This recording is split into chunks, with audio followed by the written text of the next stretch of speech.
Canada ਅਤੇ ਭਾਰਤ ਦਰਮਿਆਨ ਵਪਾਰਕ ਸੰਬੰਧਾਂ ਨੂੰ ਮਜ਼ਬੂਤ ਕਰਨ ਦੇ ਲਈ Indo Canada chamber of commerce ਵੱਲੋਂ ਲਗਭਗ 44 ਸਾਲਾਂ ਤੋਂ ਆਪਣਾ ਯੋਗਦਾਨ ਪਾਇਆ ਜਾ ਰਿਹਾ ਹੈ। ਇਸੇ ਸਹਿਯੋਗ ਨੂੰ ਜਾਰੀ ਰੱਖਣ ਦੇ ਲਈ ਤੇ ਦੋਹਾਂ ਦੇਸ਼ਾਂ ਦੇ ਵਿਚਾਲੇ ਵਪਾਰ ਨੂੰ ਹੋਰ ਵਧਾਉਣ ਅਤੇ ਕਾਰੋਬਾਰੀਆਂ ਨੂੰ ਸਹਿਯੋਗ ਦੇਣ ਲਈ ਬਰੈਂਪਟਨ ਦੇ ਮੇਅਰ ਪੈਟਰਿਕ ਬਰਾਊਨ ਦੇ ਨਾਲ ਇੱਕ ਮੀਟ ਐਂਡ ਗ੍ਰੀਟ ਇਵੈਂਟ ਰੱਖਿਆ ਗਿਆ। और अज साडे नाल his worship Patrick brown mayor of Brampton साडे नाल अज आए। अज उन्हां दे नाल साडी काफ़ी लंबी चौड़ी गलबात हुई और साडे एक नवे बोर्ड नूं भी उन्हां दे नाल इंट्रोड्यूस किया गया और इहदे नाल जिन्ने भी साडे स्टेक होल्डर्स हैगे ने यानी कि जिहड़े साडे बिजनेस कम्यूनिटी तो जिन्ने साडे स्पॉन्सर्स हैगे ने बिजनेस कम्यूनिटी तो उगे पतवंते अपने साडे नाल आए और उन्हां दे नाल मीट एंड ग्रीट हुई और उस मीटिंग दे विच असीं काफ़ी सारियां चीज़ां जो असीं सिटी ऑफ ब्रैम्पटन दे नाल मिल के ICCC दे पक्षों करना चाहते वो भी डिस्कस किया। सब तो पहला साडा एक एंडोवेट सीगा कि सानू ब्रैम्पटन दे विच असीं ICCC दा अपना एक हैडकुआटर लैके आना चाहते हैं जिहदे वास्ते साडी गलबात हुई और असीं उन्हां नूं अपनी एक डिमांड रखी आ।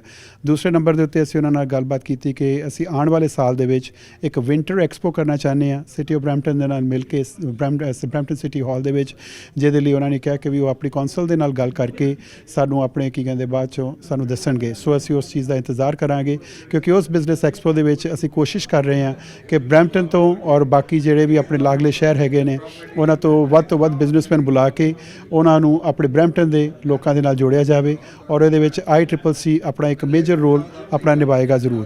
और इहदे नाल मैं एक होर कहना चाहांगा कि पैट्रिक ब्राउन उन्हां नूं किसी इंट्रोडक्शन की भी जरूरत नहीं हैगी क्योंकि घट तो इंडो कनेडियन कम्यूनिटी दे विच वो एक जाणिया माणिया चेहरा जिहड़े कि 20 वारी तो वध इंडिया दे विच अपने चक्कर लगा के ने ऑफिशियल विजिट के उत्ते गए ने परसनल विजिट के उत्ते गए ने और मेरे ख्याल नाल कि कोई ऐसा लीडर होएगा इन द वर्ल्ड कि जिहड़ा इन्नी वारी इंडो कैनेडा दे अपने जिहड़ा हैगा कि लाइक अपने टाइज वास्ते या बिजनेस रिलेशनस वास्ते जिन्हें विजिट किया होवे। सो मैं पैट्रिक ब्राउन होरां दा वंस अगेन अपने पूरे Indo Canada chamber of commerce के बोर्ड वालों जिन्हें भी साडे स्टेक होल्डर्स हैगे ने उन्हां वालों धन्नवाद करना चाहांगा कि अज उन्होंने सानू टाइम दे के साडे नाल अपने बैठ के गलबात की और अपने विचार साझे किए। Thank you very much. Hello नमस्कार, मेरा नाम अरविंद भारद्वाज है और I am director and VP finance and communications with Indo Canada chamber of commerce. आज का जो प्रोग्राम था वो ऑनरेबल मेयर पैट्रिक ब्राउन के साथ था और उनके साथ मीट एंड ग्रीट था और जो नया बोर्ड एस्टेब्लिश हुआ है Indo Canada chamber of commerce का उनका एक फॉर्मल इंट्रोडक्शन उनके साथ था। हालांकि ऑनरेबल पैट्रिक ब्राउन काफ़ी जो हैं वो हैंड्स इन ग्लव्स हैं इंडियन कम्युनिटी के साथ, सब लोग उन्हें जानते हैं और वो भी सब कम्युनिटी में सबको जानते हैं। बट एक फॉर्मल इंट्रोडक्शन था, पर्पस था कि ब्रैम्पटन में रहने वाले जितने बिजनेसमैन हैं उन लोगों को बैक होम इंडिया में जितनी अपॉर्चुनिटीज़ हैं और इंडिया से जितनी अपॉर्चुनिटीज़ हम कनाडा में ला सकते हैं उसके लिए एक जो ब्रैम्पटन की और ओंटारियो की जो पॉलिसीज़ हैं उसके ऊपर बातचीत करना। और बड़ा अच्छा प्रोग्राम रहा। काफ़ी बिजनेसमैन और फाइनेंस वर्ल्ड से जुड़े हुए फाइनेंशियल वर्ल्ड से जुड़े हुए लोगों ने शिरकत की और हम आगे भी ये प्रोग्राम करते रहेंगे और ऑनरेबल पैट्रिक ब्राउन जैसे लीडर्स का हमें जो मार्गदर्शन मिलता रहेगा तो जो चैम्बर ऑफ कॉमर्स है वो आगे आगे और ऐसे प्रोग्राम ब्रैम्पटन में भी करने की सोच रहा है। Thank you very much. Sanjeev Malik, president Uttar Pradesh is in Canada, also known as UP का। आज हम सब लोग यहाँ पे Indo Canada chamber of commerce में पैट्रिक ब्राउन के साथ मीट एंड ग्रीट के इवेंट में उपस्थित हुए हैं और जैसा कि हम सब लोग जानते हैं कि पैट्रिक ब्राउन बहुत लंबे अरसे से अपने शहर ब्रैम्पटन के लिए बहुत कुछ करते आ रहे हैं और अभी आज जैसे Indo Canada chamber of commerce में काफ़ी सारी पॉलिसीज़ के ऊपर डिस्कशन हुआ और अभी रिसेंटली पैट्रिक ब्राउन ने ब्रैम्पटन के हॉस्पिटल के लिए भी इनॉग्रेशन के लिए भी अभी रिसेंटली उन्होंने एक अनाउंसमेंट किया है और आशा है कि आगे चल के Indo Canada chamber of commerce और सिटी ऑफ ब्रैम्पटन मिल के काफ़ी सारी अच्छी नीतियां बनाएंगे और उस पर इम्प्लीमेंटेशन होगा। Thank you. ਕੈਨੇਡਾ ਵਿੱਚ ਪੰਜਾਬੀ ਸਾਹਿਤ ਦੇ ਵਿਕਾਸ ਲਈ ਬੁੱਧੀਜੀਵੀ ਲੇਖਕ ਤੇ ਕਵੀਆਂ ਵੱਲੋਂ ਮਿਲ ਕੇ ਕਾਫੀ ਉਪਰਾਲੇ ਕੀਤੇ ਜਾ ਰਹੇ ਹਨ ਤਾਂ ਕਿ ਸਾਡੀ ਮਾਂ ਬੋਲੀ ਹੋਰ ਪ੍ਰਫੁੱਲਤ ਹੋਵੇ। ਇਸੇ ਤਰ੍ਹਾਂ ਇੱਕ ਹੋਰ ਉਦਮ ਕਰਦਿਆਂ ਅੰਤਰਰਾਸ਼ਟਰੀ ਸਰਬ ਸਾਂਝਾ ਪੰਜਾਬੀ ਕਵੀ ਦਰਬਾਰ ਕਰਵਾਇਆ ਜਾ ਰਿਹਾ ਹੈ ਜਿਸ ਵਿੱਚ ਦੁਨੀਆ ਭਰ ਤੋਂ ਪੰਜਾਬ ਦੇ ਨਾਮਵਰ ਕਵੀ ਪਹੁੰਚ ਰਹੇ ਹਨ। ਇਸ ਸਮਾਗਮ ਲਈ 19 ਦਸੰਬਰ ਦਿਨ ਐਤਵਾਰ ਦਾ ਸਮਾਂ ਤੈਅ ਕੀਤਾ ਗਿਆ ਹੈ। ਇਸ ਮੌਕੇ ਪ੍ਰਬੰਧਕਾਂ ਨੇ ਸਮੂਹ ਪੰਜਾਬੀ ਭਾਈਚਾਰੇ ਨੂੰ ਇਸ ਪ੍ਰੋਗਰਾਮ ਵਿੱਚ ਸ਼ਾਮਲ ਹੋਣ ਦੀ ਬੇਨਤੀ ਕੀਤੀ ਹੈ। ਸਾਰਿਆਂ ਨੂੰ ਸਤਿ ਸ਼੍ਰੀ ਅਕਾਲ। ਅਸੀਂ RSF ਵੱਲੋਂ 19 ਦਸੰਬਰ ਨੂੰ ਇੱਕ ਸਰਬ ਸਾਂਝਾ ਕਵੀ ਦਰਬਾਰ ਕਰਵਾ ਰਹੇ ਹਾਂ 340 ਵਾਰਡਨ ਸਟਰੀਟ ਦੇ ਵਿੱਚ, ਸੈਂਚੁਰੀ ਗਾਰਡਨ ਦੇ ਵਿੱਚ। ਤੇ ਸਾਰਿਆਂ ਨੂੰ ਬੇਨਤੀ ਕੀਤੀ ਜਾਂਦੀ ਹੈ ਕਿ ਆਪ ਸਾਰੇ ਹੁਮਾ ਕੇ ਦਰਸ਼ਨ ਦਿਓ। ਬਹੁਤ ਵਧੀਆ ਕਵੀ ਸ਼ਾਮਲ ਹੋਣਗੇ ਤੇ ਆਪ ਨੂੰ ਚੰਗਾ ਲੱਗੇਗਾ। ਰੋਟੀ ਪਾਣੀ ਦਾ ਸਾਰਾ ਇੰਤਜ਼ਾਮ ਹੋਵੇਗਾ ਤੇ ਹੋਰ ਵੀ ਤੁਹਾਨੂੰ ਕਾਫੀ ਕੁਝ ਸੁਣਨੇ ਨੂੰ ਮਿਲੇਗਾ। ਤੋ RSF ਵੱਲੋਂ ਤੇ ਸਾਡੀ ਸਾਰੀ ਟੀਮ ਵੱਲੋਂ ਅਸੀਂ ਤੁਹਾਨੂੰ ਗੁਜ਼ਾਰਿਸ਼ ਕਰਦੇ ਹਾਂ ਕਿ ਤੁਸੀਂ ਸਾਰੇ ਇਸ ਪ੍ਰੋਗਰਾਮ ਦਾ ਹਿੱਸਾ ਬਣੋ ਤੇ ਸਾਨੂੰ ਬੜੀ ਖੁਸ਼ੀ ਹੋਵੇਗੀ ਇਸ ਗੱਲ ਤੇ। ਅੱਜ ਇਸੇ ਸਬੰਧ ਦੇ ਵਿੱਚ ਅਸੀਂ ਮੀਟਿੰਗ ਕਰਨ ਲਈ ਇੱਥੇ ਲੱਕੀ ਸਵੀਟਸ ਦੇ ਵਿੱਚ ਇਕੱਤਰ ਹੋਏ ਸੀ ਤੇ ਸਾਡੀ ਜਿਹੜੀ ਅੱਜ ਦੀ ਮੀਟਿੰਗ ਹੈ ਇਹ ਬਹੁਤ ਕਾਮਯਾਬ ਰਹੀ ਹੈਗੀ ਹੈ ਤੇ ਅਸੀਂ ਤੁਹਾਨੂੰ ਸਾਰਿਆਂ ਨੂੰ ਇਕੱਠੇ ਹੋ ਕੇ ਇਸੇ ਲਈ ਇੱਕ ਸਾਂਝਾ ਨਿਮੰਤਰਣ ਦਿੰਦੇ ਹਾਂ ਕਿ ਤੁਸੀਂ ਸਾਡੀ ਇਸ ਪ੍ਰੋਗਰਾਮ ਦੇ ਵਿੱਚ ਸ਼ਿਰਕਤ ਕਰੋ। ਅਸੀਂ ਆਪ ਦੇ ਧੰਨਵਾਦੀ ਹੋਵਾਂਗੇ। Thank you. ਸਤਿ ਸ਼੍ਰੀ ਅਕਾਲ ਜੀ ਸਾਰਿਆਂ ਨੂੰ। ਮੈਂ ਅੱਜ ਜਿਹੜੀ ਬੇਨਤੀ ਕਰਨ ਜਾ ਰਹੀ ਹਾਂ, ਇਹ ਇੰਟਰਨੈਸ਼ਨਲ ਸਰਬ ਸਾਂਝਾ ਕਵੀ ਦਰਬਾਰ ਜਿਹੜਾ RSF ਵੱਲੋਂ ਹਰ ਸਾਲ ਕਰਵਾਇਆ ਜਾਂਦਾ ਹੈ ਤੇ ਮੈਨੂੰ ਲੱਗਦਾ ਕੋਵਿਡ ਤੋਂ ਬਾਅਦ ਜਿਹੜਾ ਹੁਣ ਇਨ ਪਰਸਨ ਜਿਹੜਾ ਅਸੀਂ ਇਹ ਕਵੀ ਦਰਬਾਰ ਕਰਵਾਉਣ ਜਾ ਰਹੇ ਹਾਂ ਤੇ ਉਹਦੀ ਭੂਮਿਕਾ ਵਾਸਤੇ ਉਹਦੇ ਸਾਰੀ ਜਿਹੜਾ ਅਸੀਂ ਪ੍ਰੋਗਰਾਮ ਕਿੱਦਾਂ ਉਡੀਕਣਾ ਹੈ ਉਹਦੇ ਵਾਸਤੇ ਅੱਜ ਅਸੀਂ ਲੱਕੀ ਸਵੀਟਸ ਦੇ ਵਿੱਚ ਇਕੱਠੇ ਹੋਏ ਸੀ। ਸਾਡੀ ਮੀਟਿੰਗ ਜਿਹੜੀ ਬਹੁਤ ਸਫਲ ਰਹੀ ਹੈ ਤੇ ਮੈਂ ਸਾਰਿਆਂ ਨੂੰ ਬਹੁਤ ਹੱਥ ਜੋੜ ਕੇ ਨਿਮਰਤਾ ਸਹਿਤ ਬੇਨਤੀ ਕਰਦੀ ਹਾਂ ਕਿ ਸਾਰੇ ਇਸ ਕਵੀ ਦਰਬਾਰ ਦੇ ਵਿੱਚ ਜ਼ਰੂਰ ਪਹੁੰਚਣ ਜੀ ਤੇ ਕਵੀਆਂ ਦੀ ਸ਼ਾਇਰੀ ਦਾ ਆਨੰਦ ਮਾਣਨ ਜੀ। ਸਰਬ ਸਾਂਝਾ ਕਵੀ ਦਰਬਾਰ ਇੰਟਰਨੈਸ਼ਨਲ ਕਵੀ ਦਰਬਾਰ ਜਿਹੜਾ ਆ 19 ਦਸੰਬਰ ਨੂੰ ਸੈਂਚੁਰੀ ਗਾਰਡਨ ਦੇ ਵਿੱਚ ਜਿਹੜਾ ਬਰੈਂਪਟਨ ਦੇ ਵਿੱਚ ਹੋਣ ਜਾ ਰਿਹਾ ਹੈ। ਸਾਰਿਆਂ ਨੂੰ ਅਸੀਂ ਤਾਰੀਫ ਕਰਦੇ ਹਾਂ, ਸਾਰਿਆਂ ਨੂੰ ਬੇਨਤੀ ਕਰਦੇ ਹਾਂ ਕਿ ਸਾਰੇ ਹੁਮਾ ਕੇ ਇਸ ਕਵੀ ਦਰਬਾਰ ਦਾ ਹਿੱਸਾ ਬਣਨ। ਸਾਡੇ ਜਿਹੜੇ ਕਵੀਜ਼ ਹਨ ਨਾ ਇੱਥੇ ਸਾਰਿਆਂ ਨੂੰ ਪਹੁੰਚਣਾ ਚਾਹੀਦਾ ਆ ਕਿਉਂਕਿ ਅਸੀਂ ਕੋਵਿਡ ਤੋਂ ਬਾਅਦ ਇੱਕ ਜਿਹੜਾ ਇਹ ਬਹੁਤ ਵੱਡਾ ਪ੍ਰੋਗਰਾਮ ਜਿਹੜਾ ਹੋਣ ਜਾ ਰਿਹਾ ਆ। ਹਰ ਸਾਲ ਜਿਹੜਾ ਇਹ ਇੱਕ ਪ੍ਰੋਗਰਾਮ ਇਹ ਬਹੁਤ ਵਧੀਆ ਪ੍ਰੋਗਰਾਮ ਇੱਥੇ ਸਾਨੂੰ ਇਕੱਠੇ ਹੋ ਕੇ ਮਿਲਣ ਦਾ ਜਿਹੜਾ ਸੁਭਾਗ ਬਣਦਾ ਆ, ਇੱਕ ਦੂਜੇ ਦੀਆਂ ਭਾਵਨਾਵਾਂ ਨੂੰ ਸਮਝਣ ਦਾ ਜਿਹੜਾ ਸਾਨੂੰ ਸਿੱਖਣ ਦਾ ਬਹੁਤ ਕੁਝ ਇੱਥੇ ਮੌਕਾ ਮਿਲਦਾ ਹੈ ਤੇ ਸਾਰਿਆਂ ਨੂੰ ਸਾਨੂੰ ਜਿਹੜਾ ਪ੍ਰੋਗਰਾਮ ਹੈ ਰਲ ਮਿਲ ਕੇ ਇਕੱਠੇ ਹੋ ਕੇ ਜਿਹੜਾ ਕਰਨਾ ਚਾਹੀਦਾ ਹੈ, ਇਹ ਦਿਨ ਮਨਾਉਣਾ ਚਾਹੀਦਾ ਹੈ।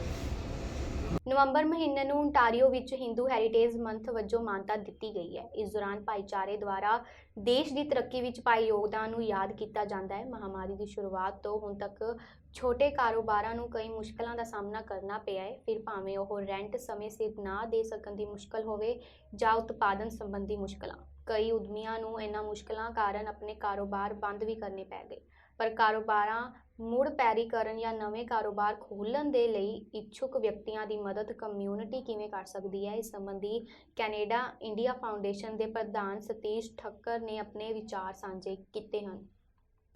Innovation कह लो, entrepreneurship कह लो, small businesses, these are the founding stone of any economy. Lot of international students are migrating to Canada, right? ਜਿਹੜੀ ਸਪਿਰਿਟ ਆਫ ਐਂਟਰਪ੍ਰੀਨਿਓਰਸ਼ਿਪ ਹੈ ਉਹ ਬੜੀ ਡੀਪ ਹੁੰਦੀ ਹੈ। ਅਗਰ ਉਹਨਾਂ ਨੂੰ ਇੱਕ ਪ੍ਰੋਪਰ ਈਕੋਸਿਸਟਮ ਦਿੱਤਾ ਜਾਵੇ ਜਿਹਦੇ ਅੰਦਰ ਐਜ਼ ਯੂ ਰਾਈਟਲੀ ਸੈਡ ਇਟ ਮੈਂਟਰਿੰਗ ਹੋ ਗਈ, ਜਿਹਦੇ ਅੰਦਰ ਫਾਈਨੈਂਸ਼ੀਅਲ ਸਪੋਰਟ ਹੋ ਗਈ, ਐਕਸੈਸ ਟੂ ਕੈਪੀਟਲ ਹੋ ਗਿਆ ਔਰ plus other infrastructure and resources ਵਟ ਦੇ ਨੀਡ, ਅਗਰ ਉਹਨਾਂ ਨੂੰ ਪ੍ਰੋਵਾਈਡ ਕੀਤੇ ਜਾਣ ਤਾਂ they will be the driver of hour next era of economic growth. ਸਾਡਾ ਆਪਣੀ ਕਮਿਊਨਿਟੀ ਦਾ ਇੱਕ ਵੈਂਚਰ ਫੰਡ ਕ੍ਰੀਏਟ ਹੋਣਾ ਚਾਹੀਦਾ ਹੈ।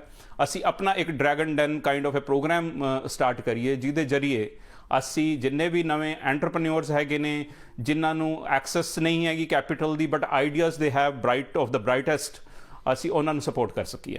ਵੀ have created $1 million research fund ਕਿ how all India institute of Ayurveda and also UHN can work together, ਜਿਹਦੇ ਅੰਦਰ evidence based research by combining the practices of Ayurveda and as well as the modern science, ਜਿਹੜਾ ਕਿ ਅਸੀਂ ਇੱਕ ਸਭ ਲੋਕਾਂ ਨੂੰ ਇਹਦੇ ਫਾਇਦੇ ਜਿਹੜੇ ਹੈਗੇ combine as a holistic science ਦੇ ਤਰ੍ਹਾਂ ਅੱਗੇ ਪਹੁੰਚਾ ਸਕੀਏ। ਕੋਈ ਵੀ ਗਵਰਨਮੈਂਟ ਹੈਗੀ ਹੈ ਉਹ ਗਵਰਨਮੈਂਟ ਕੰਮ ਕਰਦੀ ਹੈ based upon revenue, it's expenses. ਕੋਈ ਵੀ ਤੁਸੀਂ ਐਫਰਟ ਜਾਂ ਇਨੀਸ਼ੀਏਟਿਵ ਅੱਗੇ ਲੈ ਕੇ ਆਉਣਾ ਚਾਹੁੰਦੇ ਹੋ ਉਹਨੂੰ ਉਹ ਫਿਸਕਲੀ ਵੈਰੀ ਰਿਸਪੌਂਸਿਬਲ ਹੋਣਾ ਚਾਹੀਦਾ ਹੈ।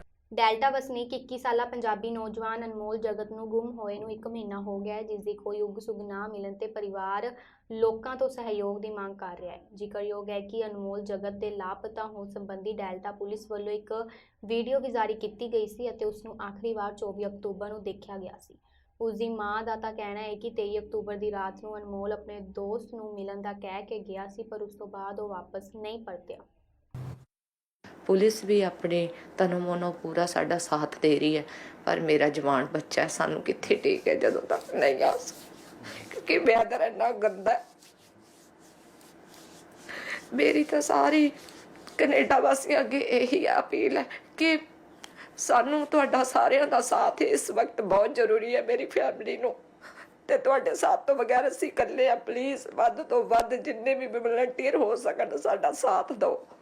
ਵੀ ਅਸੀਂ ਸਾਰਾ ਸਰੀ ਏਰੀਆ, ਵੈਨਕੂਵਰ, ਰਿਚਮੰਡ, ਡੈਲਟਾ ਸਾਰਾ ਸਰਚ ਕਰੀਏ, ਸਾਨੂੰ ਵੀ ਆਪਣੇ ਆਪ ਨੂੰ ਤਸੱਲੀ ਹੋਵੇ ਵੀ ਅਸੀਂ ਆਪਣੇ ਬੱਚੇ ਨੂੰ ਲੱਭ ਰਹੇ ਹਾਂ।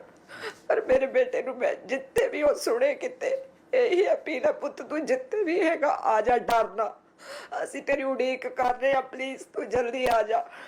ਅਨਮੋਲ, ਜੇ ਤੈਨੂੰ ਘਰ ਦਾ ਐਡਰੈਸ ਵੀ ਭੁੱਲ ਗਿਆ ਪੁੱਤ, ਮੈਂ ਤੈਨੂੰ ਐਡਰੈਸ ਦੱਸ ਰਹੀ ਹਾਂ। अपना घर का नंबर है 8031 80 एवेन्यू 114 स्ट्रीट डेल्टा BC। ये अपने घर का एड्रैस है। तू जिदे कोल भी बैठा है पुत ओनू कह दे, किसी तो भी ना डर, तू उसनू कह दे भी वो तेनू छड्ड जाण, मैं या तेरी मम्मा बोल रही है तेनू लैण आ जानी है।